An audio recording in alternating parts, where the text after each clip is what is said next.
नमस्कार, कल्पनास किचनमध्ये आपणा सर्वांचं खूप खूप स्वागत आहे। आता सध्या श्रावण आणि चातुर्मास चालू आहे, त्यामुळे बरेचसे लोक कांदा लसूण खात नाही। त्यामुळे मी आज तुम्हाला मटर पनीर बिना कांदा लसूणचं बनवून दाखवत आहे, ते पाहूया। प्रथम आपण पनीरचे तुकडे करून घेतलेले आहेत, छोटे छोटे अर्धा पाव पनीर घेतलेले आहे। त्यानंतर 2 टोमॅटो घेतलेले आहे, 1 इंच आलं घेतलेले आहे। त्याच्यानंतर 2 टेबलस्पून मगजबी व 8-9 काजू हे पाण्यामध्ये उकळून घेतलेले आहेत। आता आपण याची पेस्ट करून घेऊया व रेसिपीला सुरुवात करू। आपण पॅनमध्ये तेल गरम करून घेतलेले आहे, त्यामध्ये पनीरचे सर्व क्यूब्स जे केलेले आहेत ते तळून घेऊया।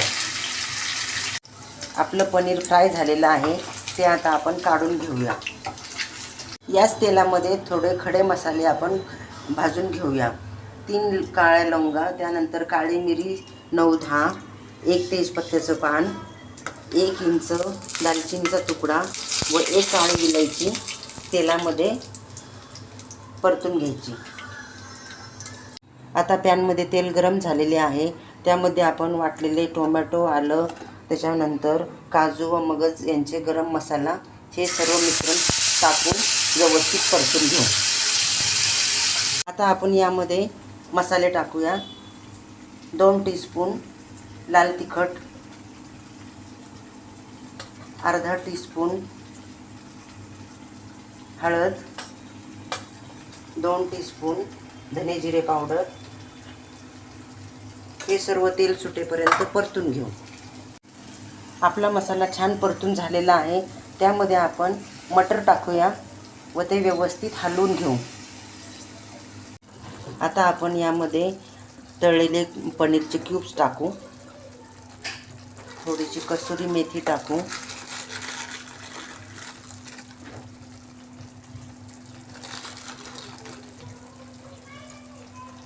व चवीनुसार मीठ टाकू।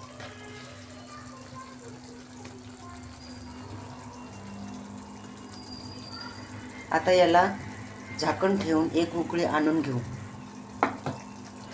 आपली पनीरची भाजी तयार झालेली आहे। आता त्यावर आपण कोथिंबीर टाकूया व सर्व करू। जैन लोकांसारखी आपली बिना कांदा लसूणची पनीरची भाजी तयार झालेली आहे, ती सर्व केली। चला आता चव घेऊन पाहूया। व्हिडिओ आवडला असल्यास चॅनलला सबस्क्राईब करा, लाईक करा व शेअर करा व बेल आयकॉनचं बटन दाबायला विसरू नका। परत भेटूया नवीन रेसिपी सोबत, तोपर्यंत बाय बाय।